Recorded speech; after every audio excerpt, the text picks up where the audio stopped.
Hello friends, नमस्कार दोस्तों। मैं दुष्यंत आपका ऑनलाइन मैथ में स्वागत करता हूं। पिछले वीडियो में हमने एपी और जीपी के बारे में पढ़ा था और मैंने नंबर सिस्टम के लगभग 6-7 वीडियो बनाए हैं जिनमें आपको नंबर्स के बारे में बताया है, फैक्टर मल्टीपल के बारे में बताया था, डिविजिबिलिटी रूल्स कराए थे, unit place concept, remainder theorem और एपी जीपी के बारे में बताया था। अब हम इसके देखेंगे नंबर सिस्टम के क्वेश्चंस, कुछ इंपॉर्टेंट क्वेश्चंस हैं, उनकी मैं सीरीज करा रहा हूँ, उन्हें प्रैक्टिस के थ्रू कराऊंगा। अगर इनकेस कोई भी टॉपिक छूट गया या उसमें थोड़ा बहुत कोई कमी रह गई होगी तो मैं उसे आपको क्वेश्चन के माध्यम से कंप्लीट करा दूंगा। ठीक है, तो आज हम स्टार्ट करते हैं number system question part 1। Number system question part 1, इसमें मैं काफ़ी सारे क्वेश्चन लेके आऊँगा। ठीक है, अधिक से अधिक क्वेश्चन कराऊंगा मैं। देखते हैं क्वेश्चन नंबर 1। हमारा क्वेश्चन नंबर 1 है। क्वेश्चन नंबर 1, किसी 2 अंकी संख्या को 2 बार साथ साथ लिखकर एक 4 अंकी संख्या बनाई जाती है। यानी किसी 2 अंकी संख्या को 2 बार साथ साथ लिखकर एक 4 अंकी संख्या बनाई जाती है। जैसे 2 अंक की संख्या थी हमारी 12, इसे हमने साथ साथ कितनी बार लिखा? 2 बार, और हमारी क्या संख्या बन गई? 4 अंक की संख्या बन गई, 12 और 12। ऐसे जैसे 18 18 आदि। इस प्रकार की संख्या किस संख्या से पूर्णतः विभाजित होगी? यानी कि अगर हमारी कोई 2 अंकी संख्या है और उसे हम 2 बार साथ साथ लिख दें तो वह संख्या किससे विभाजित होगी? ऑप्शन है आपके 7, 11, 13 या 101। ठीक है, तो इस प्रकार के क्वेश्चनों को हम कैसे करेंगे? जैसे मैंने आपको बताया था स्थानीय मान और अंकीय मान में, जैसे हमारी कोई संख्या है 2 अंक की x बाई, इसे हमने डबल लिख दिया x बाई, तो हम जानते हैं यहाँ बाई का स्थानीय मान कितना है? बाई इंटू 1 बराबर बाई। x का मान कितना होगा? x इंटू 10, यानी x के बाद कितना अंक है? 1 है तो 1 0, 10x। यहाँ बाई का मान कितना है? बाई इंटू 100, यानी कि 100 बाई। इधर है आपका x का मान x इंटू 1000, यानी कि 1000x। इतना क्लियर हुआ? इससे हम क्या लिख सकते हैं? इस संख्या को 4 अंक की जो संख्या बनी है इसे हम क्या लिख सकते हैं? 1000x plus 100 by plus 10x plus by, ये हमारी संख्या लिखी जा सकती है। अब हम क्या करते हैं,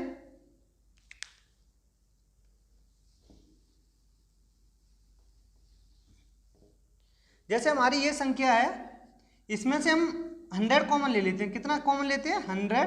तो यहाँ पर कितना बचेगा? जब 100 कॉमन लेंगे तो 10x प्लस यहाँ से कितना बचेगा? 100 कॉमन लिया है तो बाई, प्लस इसमें से कितना कॉमन लें? दोनों में से 1 कॉमन ले लेते हैं क्योंकि 1 ही है इसमें, तो यहाँ कितना बचेगा? 10x plus by. अब हम देखते हैं कि 10x प्लस वाई इधर भी है और 10x प्लस वाई इधर भी है, तो हम इसे क्या ले लेंगे? Common. 10x plus Y common ले लिया, तो यहाँ से कितना बचा? 100, और इधर से कितना बचा? 1। तो ये कितना हो गया आपका? 10x plus Y into 101। Clear? तो ये संख्या बनेगी। तो ये संख्या किससे विभाजित होगी? हमेशा पूर्णतः किससे विभाजित होगी? 101 से। तुम्हारा ऑप्शन कौन सा सही है? इसका डी आंसर इसका सही है। क्लियर हुआ? कोई भी संख्या हो, 2 अंक की संख्या हो, अगर उसे हम 2 बार रिपीट करके एक 4 अंक की संख्या बनाएंगे तो वो हमेशा 101 से विभाजित होगी। ठीक है, नेक्स्ट क्वेश्चन देखते हैं। Question number 2। क्वेश्चन नंबर 2 है हमारा, यदि a तथा b ऐसे धन पूर्णांक हैं कि a square minus B square बराबर 19 है तो a का मान क्या होगा? ठीक है, जैसे यहाँ पे दिया कि a और b हमारे क्या है? धन पूर्णांक, यानी कि ये पॉजिटिव संख्या है और पूर्णांक भी है, यानी ये बटे में नहीं है, यानी फ्रैक्शन नहीं है, ये पूर्णांक है। कौन से पूर्णांक है? पॉजिटिव इंटीजर है। तो इन्हें इसमें दिया है कि अगर a का वर्ग में से b का वर्ग घटाएं तो हमारा कितना आना चाहिए? 19 आना चाहिए, और हमें पूछा क्या है? a का मान। तो इस प्रकार के क्वेश्चनों को कैसे करेंगे? जैसे हम जानते हैं a square minus B square, a square minus B square, इसे हम क्या लिख सकते हैं? a माइनस बी, और आपका क्या लिख सकते हैं? a plus B. इतना पता है आपको, a square minus B square बराबर क्या होता है? a minus B into A plus B. ये किसके बराबर दिया है? 19 के। क्लियर? अब आप देखिए कि 19 क्या है, 19 एक अभाज्य संख्या है, यानी इसका अर्थ यह हुआ कि 19 केवल 1 और 19 से ही कटेगा, यानी 1 और 19 से ही कटेगा और किसी संख्या से नहीं कटेगा। तो इससे हमें इतना पता है कि ए और बी दोनों धन पूर्णांक हैं और जिसमें ए का मान ए बड़ा होगा बी से। क्लियर। तो यहाँ पर हम क्या लिखेंगे, ए माइनस बी का हम कितना मान मान सकते हैं, ए माइनस बी बराबर हम मान सकते हैं 1 और ए प्लस बी बराबर कितना मान सकते हैं 19। इतना क्लियर। यानी ए और बी का मान कितना होगा 1 के बराबर होगा और ए प्लस बी किसके बराबर होगा 19 के बराबर होगा। तो यहाँ से हम निकाल लेंगे, ये सॉल्व करेंगे, दोनों को जोड़ने पर क्या आएगा आपका 2a बराबर 20, तो ए बराबर कितना आ गया आपका 10। ठीक, हमें ए का ही पूछा है तो हमारा आंसर क्या हो जाएगा 10। क्लियर। अगर हमें बी का निकालना हो, इनकेस अगर बी का मान निकालना हो तो कैसे निकालेंगे, ए माइनस बी बराबर कितना दिया है 1, ए का मान कितना निकाला हमने 10, माइनस बी बराबर 1, माइनस बी बराबर माइनस 9, ये उधर जाएगा तो ये माइनस से माइनस कटेगा तो बी बराबर कितना आ गया आपका 9। क्लियर। नेक्स्ट क्वेश्चन देखते हैं, क्वेश्चन नंबर 3। क्वेश्चन नंबर 3 है आपका 4 पे पावर 61 है प्लस 4 पे पावर 62 प्लस 4 पे पावर 63 प्लस 4 पे पावर 64 निम्नलिखित में से किससे विभाज्य है। यानी निम्नलिखित का अर्थ यानी जो ऑप्शन दिए है इनमें से किससे विभाज्य है। हमारे ऑप्शन है 9, 10, 11 और 13, ये किससे विभाज्य है। तो ऐसे क्वेश्चनों के लिए हम क्या करेंगे, जैसे हम इसमें देख रहे हैं कि 4 समय कॉमन है, 4 4 4 4, तो हम और घात भी हमें कितने दिए 61, 62, 63, 64, तो हम इसमें से 4 पे पावर 61 कॉमन ले लेते। क्या ले लेते 4 पे पावर 61 हमने क्या ले लिया कॉमन।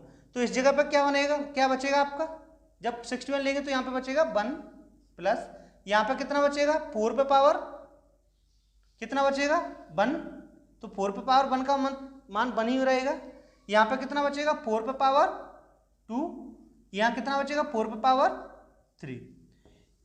ये जैसे 1 है, यहाँ पे हम कितना लिख सकते हैं 1 का मान कितना लिख सकते हैं 4 पे पावर 0। क्लियर। जैसे अगर कोई संख्या आपकी दी है जैसे x है, अगर उसमें पावर 0 है तो इसका मान कितना होगा 1। ऐसे ही अगर हमारी 10 पे पावर 0 रखेंगे तो इसका मान कितना होगा 1, 2 पे पावर 0 रखेंगे कितना होगा 1, 4 पे पावर 0 रखेंगे कितना होगा 1। तो यहाँ पे हमने 4 पे पावर 61 लिया तो यहाँ पे पावर कितना बचा 0, यहाँ पे कितना बचा 1, 2 और 3। ठीक है। अब यहाँ पे हुआ आपका 4 पावर 61, यहाँ कितना मान हुआ इसका 1, 4 पावर 1 का मान 4, 4 पावर 2 का मान 16 और ये कितना हो जाएगा 64। अब इन्हें हम जोड़ लेंगे सबको, 64 और 6 70, 80 और 5 85, कितना हो गया 85 इंटू 4 पे पावर 61। अब ये किससे विभाज्य है वो ऑप्शन देखेंगे हम, 9, 10, 11, 13। 9 से विभाज्य है ये, 8, 5, 13 होता है तो 9 से विभाज्य नहीं होगा ये। 11 से 85 विभाज्य होता है, नहीं होता है। 13 से नहीं होता है और 10 से भी ये दिख नहीं रहा है हमें। तो हम जानते, मैंने आपको यूनिट प्लेस में बताया था कि अगर जैसे किसी संख्या के लास्ट में 5 हो और अगर उसका मल्टीप्लाई 2 से हो या 4 से हो या 8 से हो तो लास्ट में क्या आएगा आपका 0 आएगा। तो यहाँ पे भी आपका क्या आएगा लास्ट में 0 आएगा। जब जैसे हम 5 का मल्टीप्लाई यहाँ करेंगे 4 पे पावर 61 है तो यहाँ पे इकाई का अंक क्या आएगा, यानी 4 पावर 1 बचेगा तो इसका अर्थ हुआ 4। यहाँ पे कितना आएगा इकाई का अंक 4 और 4 का मल्टीप्लाई जब 5 से करेंगे तो कितना हो जाएगा 20 का कितना आएगा लास्ट में 0। हम जानते हैं कि किसी भी संख्या के अंत में अगर 0 होगा तो वो संख्या किससे विभाजित होती है 10 से विभाजित होगी। जैसे अगर आपकी कोई संख्या है जैसे 250 तो ये संख्या किससे विभाजित होगी 10 से विभाजित होगी। क्लियर दिख रहा है हमें साफ साफ। कोई भी संख्या जैसे 1, 2, 3 अगर इसके पीछे 0 अगर लगा देंगे हम तो ये किससे विभाजित होगी 10 से विभाजित होगी। क्लियर हुआ। तो इसका आंसर क्या हुआ ऑप्शन नंबर बी 10। ठीक है। नेक्स्ट क्वेश्चन देखते हैं, क्वेश्चन नंबर 4। नेक्स्ट क्वेश्चन हमारा क्वेश्चन नंबर 4 ये दिया है, इसमें हमें दिया है 7 पे पावर 95 माइनस 3 पे पावर 58 का इकाई का अंक कितना होगा। ऑप्शन है हमारे 0, 4, 6 और 7। ठीक है। ये मैंने आपको यूनिट प्लेस कंसेप्ट में बताया था। इस प्रकार के क्वेश्चनों को कैसे करेंगे, जैसे देखिए 7 पे पावर कितना है 95, कितना है 95। तो हम क्या देखते हैं यूनिट प्लेस के लिए, हम क्या देखते हैं 7 पे पावर लेंगे हम लास्ट के 2 डिजिट, यानी तो ये 2 ही अंक है तो इसे हम किससे डिवाइड करेंगे 4 से। तो कितना बचेगा, जैसे 4 दे देंगे, 4 दूनी 8 बचा 1, 4 तिया 12, यहाँ से कितना बचा आपका 3, यानी 92 कट गया आपका, कितना बचा 3 माइनस 3 पे कितना, जब इसमें 4 का भाग देंगे तो कितना जाएगा, यानी कि 56, तो बचा आपका कितना 2। क्लियर, यानी यहाँ पे कितना बचेगा 7 पे पावर 3 माइनस 3 पे पावर 2। 7 पे पावर 3 का मान कितना होगा, यानी 7 का मल्टीप्लाई आप 3 बार करके देख लो, 7 इंटू 7 इंटू 7, 7 7 49 की 9, 9 7 63 की 3, ये इकाई का अंक कितना आएगा 3 आएगा यहाँ पे, ठीक है। माइनस इसका कितना आएगा 3 पावर 2 का 9, जब हम 3 में से 9 घटाएंगे तो 3 में से 9 तो जाएगा नहीं, तो इसका अर्थ ये कितना होगा 13, 13 में से 9 गया तो कितना बचेगा 4, कितना बचेगा आपका 4, तो यहाँ पे इकाई का अंक कितना होगा 4। क्लियर हुआ। नेक्स्ट क्वेश्चन देखते हैं। नेक्स्ट क्वेश्चन हमारा क्वेश्चन नंबर 5। क्वेश्चन नंबर 5 है 1 से 200 के बीच कितने पूर्णांक हैं जो 2 तथा 3 दोनों से विभक्त हों, यानी कि ऐसे कितने पूर्णांक हैं जो 1 से लेकर 200 के बीच, यानी 1 से लेकर 200 के बीच में बताने हैं, जो 2 तथा 3 दोनों से विभक्त होने चाहिए। क्लियर। तो इस प्रकार के क्वेश्चनों को हम किस प्रकार सॉल्व करते हैं, जैसे हम जानते हैं अगर कोई संख्या है, जैसे 2 और 3 कैसे हमारे अभाज्य संख्या है, अगर कोई 2 अभाज्य संख्या जैसे मानो x और y, अगर कोई संख्या x से और y से अलग अलग डिविजिबल है, यानी x से अलग है और y से अलग डिविजिबल है, और जो दोनों संख्या कैसी हों अभाज्य हों, तो जो उनका मल्टीप्लाई होगा, यानी x और y का मल्टीप्लाई क्या हो जाएगा x y, तो वो संख्या किससे भी विभाजित होगी, x y से भी विभाजित होगी। अगर x से अलग विभाजित और y से अलग है तो वो x और y से भी विभाजित होगी, अगर वो संख्याएं अभाज्य हैं तो। ठीक है, तो यहाँ पे क्या है हमारा 2 और 3 कैसी संख्या है, अभाज्य संख्या है। जब 2 से कोई संख्या विभाज्य और 3 दोनों से विभाज्य है तो इसका अर्थ क्या हुआ कि वो संख्या 6 से भी विभाज्य होगी। तो हम देखते हैं 6 से ऐसी कौन सी संख्या है जो पहली संख्या है जो 6 से विभाजित होगी, तो 6 से पहली संख्या 6 ही है, फिर कौन सी आएगी आपकी 12, फिर 18, फिर dot dot dot dot dot, ऐसे ही चलते हुए हमें कौन सी संख्या निकालनी है 200 से छोटी संख्या, यानी 200 से पहले कौन सी संख्या होगी। तो हम क्या करेंगे, इसमें 6 का डिवाइड करेंगे, क्योंकि 6 से कटनी चाहिए, तो 6 × 18 बचे कितना 2, फिर 6 से विभाजित किया तो कितना है 6 × 18 बचे 2, यानी कि वो संख्या 200 से 2 कम होगी। कह सकते हैं हम कितनी बचेगी वो संख्या, लास्ट संख्या कितनी होगी 198, जो किससे विभाजित है 6 से पूर्णतः विभाजित होगी। किससे विभाजित होगी पूर्णतः विभाजित, ये सब संख्या किससे विभाजित हैं 6 से, क्योंकि 2 तथा 3 दोनों से अलग अलग विभाजित है, तो संख्या किससे विभाजित होनी चाहिए 6 से विभाजित होनी चाहिए। ठीक है, इतना क्लियर हुआ। तो हम देखेंगे अब इसे हम सॉल्व करना कि ये कितनी संख्या है, यानी कि हमें संख्याएं बतानी है, n पदों का योग बताना, जो मैंने आपको एपी में बताया था।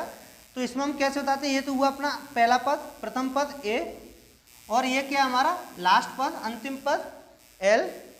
जब हम tn पद निकालते हैं, यानी n पदों की संख्या निकालते हैं, तो किस प्रकार निकालते हैं, tn बराबर a plus n-1 into D, ये हमारा फॉर्मूला होता है। या तो हम ऐसे निकाल सकते हैं, एक मैंने ये भी बताया था आपको कि अगर जैसे हमें अंतिम पद निकालना हो या पदों की संख्या निकालनी हो तो n बराबर क्या होता है l minus a upon D plus 1। ये वाला फॉर्मूला जो है वो इसी से निकला है, किससे निकला है, इससे ही निकला है, यानी कि ये n है, जब n को हम इधर ले जाएंगे तो आपका यही आएगा। क्लियर। तो हम इस वाले फॉर्मूले में रख के निकाल सकते हैं, यानी n की पदों की संख्या निकालनी, कितने पद है यानी कि कितनी संख्या है। तो यहाँ पे l का मान कितना है 198, माइनस a का मान कितना है 6, और d क्या है यहाँ पे कॉमन डिफरेंस, यानी कितने का अंतर है 6 का अंतर है सब में, तो 6 से हमें इसे विभाजित करेंगे प्लस 1, तो ये कितना हो गया आपका 198 में 6 गया तो कितना बचा 192 अपॉन 6 प्लस 1। क्लियर। इसे हम डिवाइड करेंगे तो 6 से 3 6 × 18 बचा 1, 6 दूनी 12, 32 प्लस 1 कितना हो गया आपका 33। तो हमारा आंसर क्या आएगा 33, यानी 33 ऐसी संख्याएं होंगी जो 2 तथा 3 दोनों से विभक्त होंगी, यानी 6 12 18 24 ऐसे करके आपकी कितनी संख्या होंगी, ये 24 संख्या होंगी। क्लियर हुआ। ये फॉर्मूला इसमें भी रख के हम निकाल सकते हैं। यहाँ पे a का मान कितना है 6 प्लस n पूछा है हमें n-1 इंटू डी का मान कितना है 6, और Tn क्या होता है, ये क्या होता है आपका L, क्या होता है आपका L यानी अंतिम पद। तो यहाँ पर कितना आएगा 198। जब ये 6 को इधर लाएंगे तो कितना रह जाएगा 192 बराबर n-1 इंटू 6। जब इसे हम 6 से काटेंगे तो कितना आ जाएगा 32 बार, तो यहाँ से n इधर आएगा तो n बराबर कितना हो जाएगा 33। क्लियर। या तो हम इस तरीके से भी निकाल सकते हैं या फिर हम ऐसे भी निकाल सकते हैं n बराबर l माइनस ए अपॉन डी प्लस 1। ठीक है, नेक्स्ट क्वेश्चन देखते हैं, क्वेश्चन नंबर 6। नेक्स्ट क्वेश्चन है हमारा क्वेश्चन नंबर 6। क्वेश्चन नंबर 6 क्या है, 807 प्लस 289 का होल स्क्वायर प्लस 807 माइनस 289 का होल स्क्वायर अपॉन में दिया है आपका 807 का होल स्क्वायर प्लस 289 का होल स्क्वायर। इस प्रकार के क्वेश्चनों को करने के लिए हम क्या करते हैं, जैसे पहले आप फॉर्मूले लिख लीजिए। जैसे हम जानते हैं, आपने पढ़े होंगे a प्लस बी का होल स्क्वायर क्या होता है, A square plus B square plus 2ab। दूसरा लिखिए a माइनस बी का होल स्क्वायर, तो ये होता है आपका A square plus B square minus 2ab। अगर हम इन दोनों को जोड़ दें तो क्या होगा अपना, जैसे a प्लस बी का whole square plus a minus B का होल स्क्वायर, तो ये क्या होगा आपका a प्लस बी का whole square plus a minus B का होल स्क्वायर, यानी मैंने इन दोनों को जोड़ दिया। तो यहाँ से कितना आएगा आपका 2ab से 2ab कट जाएगा, तो कितना आएगा आपका 2 कोष्टक में a square plus B square. Clear. इसी से अगर हम, ये तो हमने क्या किया था ऐड, अगर हम इसे लेस कर दें तो क्या बनेगा a प्लस बी का whole square minus a minus B का होल स्क्वायर। जब इसमें से इस वाली इक्वेशन में तो हम इससे घटाएंगे तो क्या होगा हमारा, इसमें से अगर हम इसे लेस करेंगे तो आपका ये माइनस का हो जाएगा, ये भी माइनस का हो जाएगा, ये प्लस का हो जाएगा, यानी a स्क्वायर और बी स्क्वायर कट जाएंगे, बचेगा आपका कितना 4ab। क्लियर। ये इन 4 फॉर्मूलों को लिख लीजिए, ये तो आपने दोनों पढ़े ही होंगे, और ये वाले और देख लीजिए, ये दोनों ये काफ़ी महत्वपूर्ण है, इनसे कई सारे क्वेश्चन बन सकते हैं, तो इन्हें लिख लीजिए, ये क्या है आपके काफ़ी महत्वपूर्ण है, यानी इम्पोर्टेंट है ये। ठीक है, इन्हें लिख लीजिए। अब देखते हैं इन्हीं पे आधारित है ये क्वेश्चन, तो इस क्वेश्चन को कैसे करेंगे।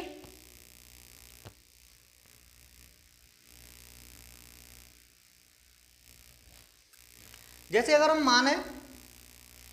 मान लें कि a का मान कितना है 807 और b का मान माने हम 289। क्लियर। यानी 807 को अगर हम a लिखें और 289 को अगर हम b लिखें तो ये क्या बन जाएगा हमारा a प्लस बी का होल स्क्वायर प्लस ये क्या बन जाएगा a माइनस बी का whole square, a minus B का होल स्क्वायर अपॉन ये क्या बन जाएगा A square plus B square, A square plus B square. Clear. अब देखिए आप, जो मैंने अभी आपको फॉर्मूला बताया था क्या था आपका ए प्लस बी का होल स्क्वायर प्लस ए माइनस बी का होल स्क्वायर, ये ए प्लस बी का होल स्क्वायर प्लस ए माइनस बी का होल स्क्वायर।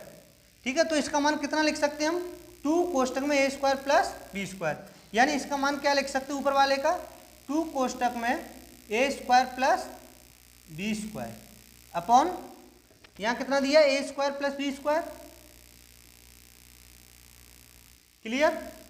अब ये क्या होगा A square plus B square से ये वाला कट जाएगा, तो हमारा कितना आ जाएगा 2। तो यही हमारा क्या होगा आंसर। तो हमारा ऑप्शन कौन सा सही है इसमें, सी ऑप्शन सही होगा। क्लियर।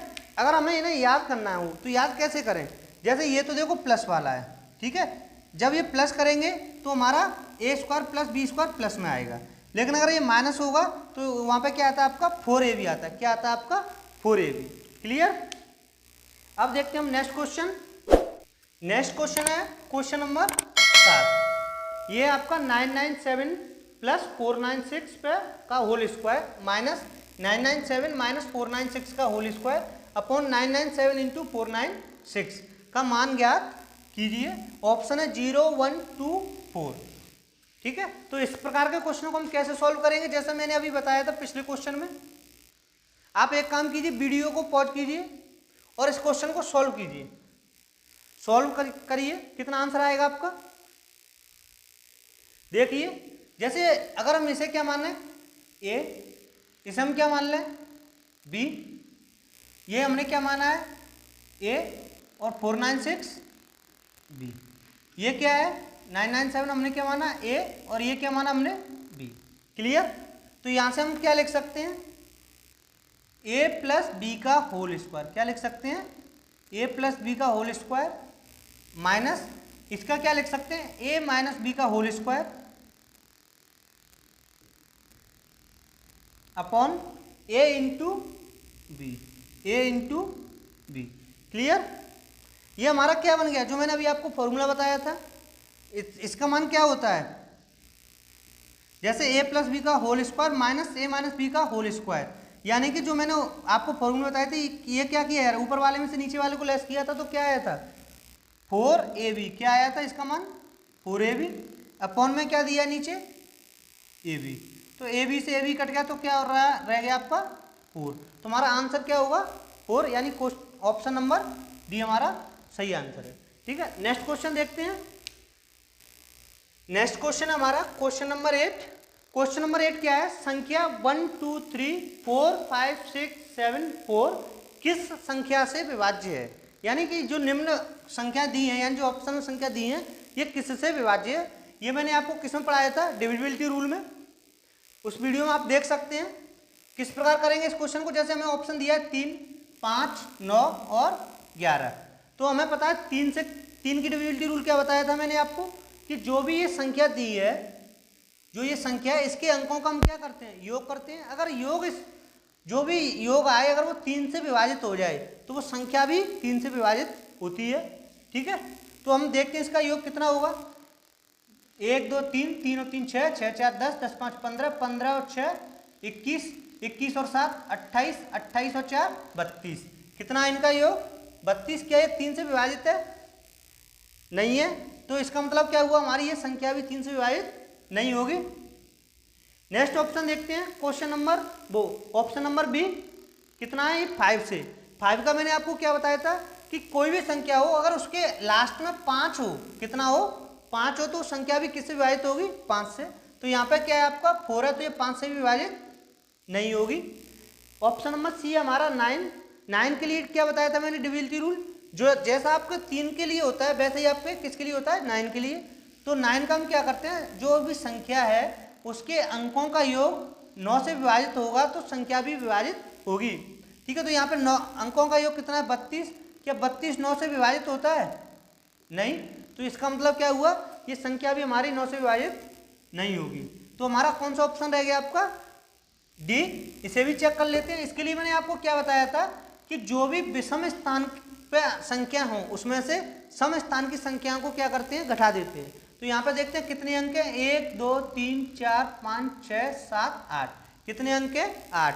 तो इसमें हम क्या करेंगे जैसे 1, 2 और इनका क्या करेंगे सम कर लेंगे, और नीचे वाली 2, 4, 6 और 4 इनका भी सम कर लेंगे। इनका योग देखेंगे तो कितना होगा 1 और 3 4, 4 और 5 9, 9 और 7 16, कितना हुआ 16 माइनस 2 और 4 6, 6, 6 12, 12 और 4 16, यानी कितना आया आपका 0। अगर हमें 0 प्राप्त हो या ऐसी कोई संख्या प्राप्त हो जो 11 से विभाजित हो तो इसका अर्थ क्या होता है कि वो संख्या भी 11 से विभाजित होती है। तो यहाँ पे आंसर आपका क्या हो जाएगा ऑप्शन नंबर डी 11। नेक्स्ट देखते हैं नेक्स्ट क्वेश्चन हमारा क्वेश्चन नंबर 9। क्वेश्चन नंबर 9 है हमारा संख्या 4150 को किस संख्या से विभाजित किया जाए कि भागफल 55 और शेषफल 25 प्राप्त हो। यानी कि हमें क्या बताना है इसमें भाजक बताना है, क्या बताना है इसमें हमें भाजक। तो इस प्रकार का मैंने क्वेश्चन आपको किस में कराए थे रिमाइंडर थ्योरम में, आप उसमें जाकर के देख सकते हो। तो किस प्रकार से करेंगे इस क्वेश्चन को, हमें पता है कि भाज्य बराबर भाजक इंटू भागफल प्लस शेषफल। ये होता है आपका, क्या होता है, भाज्य बराबर भाजक इंटू भागफल प्लस शेषफल, यानी कह सकते हैं डिविडेंड बराबर divisor into quotient plus remainder. ठीक है, अब हमें क्या निकालना है, हमें भाजक का मान निकालना है। तो हमें दिया है कि संख्या इतनी, यानी संख्या किसे कहते हैं, भाज्य को, यानी कि संख्या कितनी होगी आपकी 4150। भाजक हमने माना कि हमारा भाजक क्या है x, भागफल कितना है 55 और आपका शेषफल कितना है 25। कितना है आपका शेषफल 25। ठीक है, अगर इस प्रकार का कोई क्वेश्चन दिया हो तो हमें इसे सीधे इस तरीके से लिख लो, संख्या बराबर भाजक इंटू भागफल प्लस शेषफल। शेषफल हमारा 25 दिया है, भागफल ये दिया है और संख्या हमारी ये दी है। हमें x का मान निकालना है, तो हम सिंपली ये क्या करेंगे, इसमें से लेस करेंगे तो कितना हो जाएगा, 25 घटाएंगे तो 25 यानी 4125 डिवाइडेड बाई 55 बराबर आपका क्या हुआ x। तो हम x का मान यहाँ से क्या निकल के आएगा, जैसे इसे काट दो 5 से 11, 5 से 5 40 बचा 1, 5 दूनी 10 बचे 2 5 25। अब 11 से अगर इसे हम डिवाइड करेंगे तो क्या जाएगा, 11 7 77 और 3 2 5 यानी 11 5 55।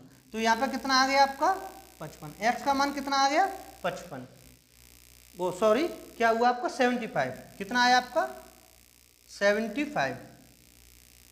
x का मान कितना आया 75, तो हमारा ऑप्शन नंबर सी सही हो जाएगा। ठीक है, नेक्स्ट क्वेश्चन देखते हैं, question number 10। Question number 10, question number 10 है हमारा 3694 पे पावर दिया 1793 इंटू 615 पे पावर दिया 317 इंटू 841 पे पावर दिया 491 में इकाई का अंक क्या होगा। ठीक है, ये मैंने आपको किस में कराया था, आपका यूनिट प्लेस कंसेप्ट में कराया था। ये काफ़ी इजी क्वेश्चन है। क्या ये इजी क्वेश्चन है, मैंने बताया था आपको कि इसको करने की जरूरत नहीं है, इसे हम केवल देखते ही आंसर लगा सकते हैं। ठीक है, तो इसका आंसर आप मुझे कमेंट बॉक्स में बताइएगा। ठीक है, इस क्वेश्चन को मैं आपको नेक्स्ट वीडियो में सॉल्व कराऊंगा। ठीक है, आपको ये क्वेश्चन सीरीज कैसी लगी ये आप कमेंट बॉक्स में जरूर बताइएगा, और इसका आंसर भी आप कमेंट बॉक्स में बताइए जिसे मैं आपको नेक्स्ट वीडियो में सॉल्व कराऊंगा। ठीक है, आपको ये वीडियो कैसा लगा ये कमेंट बॉक्स में जरूर बताइएगा, और अगर आपको वीडियो पसंद आया हो तो लाइक कीजिए, जिससे कि मैं और ऐसे ही क्वेश्चंस आपके लिए बना सकूं। क्वेश्चन सीरीज आपको कैसी लगी ये भी बताइएगा। ठीक है, थैंक यू फॉर वॉचिंग।